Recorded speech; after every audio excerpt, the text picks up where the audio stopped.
साथियों नमस्कार, स्वागत है आपका एक और इस नई वीडियो में और आप देख रहे हैं बिग इंडिया टीवी। भाजपा का रास्ता साथियों बहुत ज्यादा कठिन हो गया है। वर्तमान में आके आप जानते हैं भाजपा को रोकने के लिए देश में इंडिया वाला गठबंधन बना और पिछले कुछ दिनों में इंडिया वाला गठबंधन कमजोर हुआ, लेकिन साथियों अब भाजपा की मुसीबतें बढ़ गई हैं। तीन ऐसी खबरें भाजपा के लिए जिनको सुनकर भाजपा में हड़कंप मच गया है। साथियों आप यकीन कर लीजिए कि 2024 के लोकसभा चुनाव में भाजपा का जाना तय है और अब भाजपा को इसकी काट कहीं पे नजर नहीं आ रही है। साथियों जो चाल भाजपा ने चली पिछले कुछ दिनों में, इंडिया वाले गठबंधन से नीतीश कुमार को तोड़ा, जयंत चौधरी को तोड़ा, झारखंड के अंदर जेएमएम को तोड़ने की कोशिश की और लगातार दिल्ली के अंदर साथियों अरविंद केजरीवाल को तोड़ने की कोशिश की, लेकिन साथियों अब भाजपा के सारे दांव फेल हो चुके हैं। सारे के सारे हथियार भाजपा के जड़ लग चुका है सारे हथियारों पर। साथियों अब भाजपा के लिए मुसीबत बन गया है इंडिया वाला गठबंधन।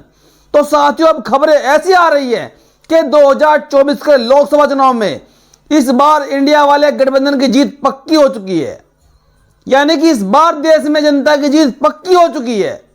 साथियों तीन बड़ी खबरें। सबसे पहली खबर साथियों पश्चिम बंगाल से है। साथियों आपने देखा अभी कुछ महीने पहले पश्चिम बंगाल की मुख्यमंत्री ममता बनर्जी को लेकर खबरें चली थी कि कांग्रेस और टीएमसी के बीच में रिश्ते कुछ सही नहीं है, खटास पैदा हो गई है और ममता बनर्जी ने भी कांग्रेस के ऊपर हमला बोला। लेकिन साथियों अब जो खबरें आ रही है वह देशवासियों के लिए बहुत अच्छी खबरें हैं।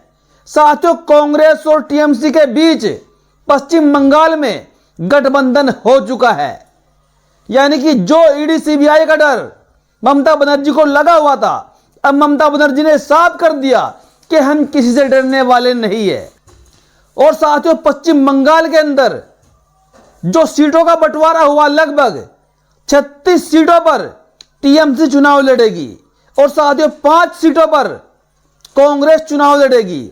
और साथियों इस रेसों से अगर चुनाव लड़ा जाता है इंडिया वाले गठबंधन के दायरे में, तो साथियों यकीन मानिए पश्चिम बंगाल से भाजपा को मुश्किल 5 सीटें मिलने का अनुमान है। और साथियों अगली खबर दिल्ली से है। साथियों दिल्ली में लोकसभा की 7 सीटें हैं और दिल्ली के अंदर भी अरविंद केजरीवाल और कांग्रेस के बीच सीट शेयरिंग का फॉर्मूला तय हो चुका, यानी दिल्ली के अंदर भी गठबंधन फाइनल हो चुका है। और साथियों इन गठबंधनों से भाजपा सरकार पूरी तरह डर चुकी है, पूरी तरह बौखला गई है भाजपा सरकार। भाजपाइयों के पैरों के तले से जमीन खिसक गई और दिल्ली के अंदर साथियों जो फॉर्मूला लगाया गया सीट शेयरिंग को लेकर, 7 में से 4 सीटों पर आम आदमी पार्टी चुनाव लड़ेगी और साथियों 3 सीटों के ऊपर कांग्रेस चुनाव लड़ेगी। और साथियों भाजपा का जो प्रेशर लगातार रहा केजरीवाल के ऊपर, उन्होंने साफ कर दिया कि हम किसी ईडी सीबीआई से नहीं डरेंगे और ना ही हम डरते हैं। और साथियों इसीलिए अरविंद केजरीवाल को 7वीं बार ईडी का समन भेजा गया और 26 तारीख को अरविंद केजरीवाल को फिर बुलाया है। लेकिन साथियों जैसे 6 बार अरविंद केजरीवाल ने ईडी के समन को इग्नोर किया, हो सकता है 7वीं बार भी वो इस समन को इग्नोर करे और अपने लोकसभा के चुनाव में अपने पूरे मन से अपनी तैयारियों में लगे रहे। साथियों इन खबरों को लेकर भाजपा पूरी तरह बौखला गई है, भाजपा पागल हो चुके हैं। एक तो साथियों सुप्रीम कोर्ट के बड़े बड़े झटके भाजपा को पहले ही लग चुके हैं। एक साथियों चुनाव आयोग का झटका, जो चंडीगढ़ के मेयर के चुनाव में जो भाजपा का मेयर सुप्रीम कोर्ट ने बदल दिया और विपक्ष का इंडिया गठबंधन का मेयर बैठा दिया। और साथियों एक मोदी जी को सुप्रीम कोर्ट ने शून्य कर दिया, कंगाल कर दिया। जो साथियों 5,000 करोड़ रुपया चंदे के रूप में भाजपा को मिला, सुप्रीम कोर्ट ने उस पर साथियों बैन लगा दिया। ऐसे फैसले सुप्रीम कोर्ट ने 2024 के लोकसभा चुनाव से पहले दिए जिससे कि भाजपा की सांसें रुक सकती हैं और रुक गई हैं। साथियों, एक तीसरी खबर उत्तर प्रदेश से है।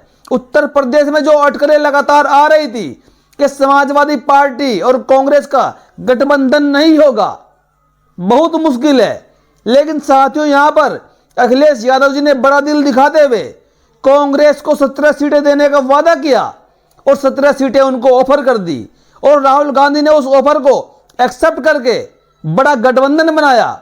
और समाजवादी पार्टी प्रमुख ने तो जो 63 सीटें समाजवादी पार्टी के हिस्से में आई उन पर अपने प्रत्याशी भी घोषित करने शुरू कर दिए। और साथियों, हालांकि जयंत चौधरी के जाने के बाद जो झटके में झटका समाजवादी पार्टी को दिखाया गया, अब इस गठबंधन के माध्यम से वो सारी की सारी पूर्ति होने के आसार है। क्योंकि साथियों, जयंत चौधरी के जाने से इतना कोई खास प्रभाव नहीं पड़ने वाला, क्योंकि आज जो देश का किसान सड़कों पर बैठा हुआ है, आंदोलन कर रहा है, तो साथियों ऐसे में जयंत चौधरी को कितना वोट मिल जाएगा किसानों का। आरएलडी जो पार्टी है, खास तौर पर किसानों की पार्टी कही जाती है, चौधरी चरण सिंह जी की पार्टी, जो खुद एक बहुत बड़े किसान थे, लेकिन जो आज जयंत चौधरी भाजपा के पाले में जाकर बैठ गए। आज 11 दिन हो गए साथियों, भाजपा में जाने का ऐलान तो कर दिया था, लेकिन भाजपा की तरफ से अभी तक कोई पहल नहीं की गई, अभी तक उनका स्वागत नहीं किया गया और एक साथियों फोटो तक भी सोशल मीडिया पे कोई शेयर नहीं किया गया कि उनसे योगी जी ने मुलाकात की हो, कि उनसे मोदी जी ने मुलाकात की हो, अमित शाह ने मुलाकात की हो या केशव प्रसाद मौर्य ने ही मुलाकात की हो। किसी ने कोई मुलाकात नहीं की, कोई फोटो सेशन नहीं हुआ। और साथियों ऐसे में जयंत चौधरी अब मझधार में फंस चुके हैं। तो साथियों अब यहां पर कुल मिलाकर जो बाजी है वो इंडिया वाले गठबंधन के हाथ में आ चुकी है। और साथियों एक तरफ बहन कुमारी मायावती जी ने भी अकेले चुनाव लड़ने का ऐलान कर दिया है और बहन जी का मानना है कि हम अपने दम पे उत्तर प्रदेश में अच्छी खासी सीटें लेकर आएंगे और 2024 की सत्ता की चाबी हमारे हाथ में होगी।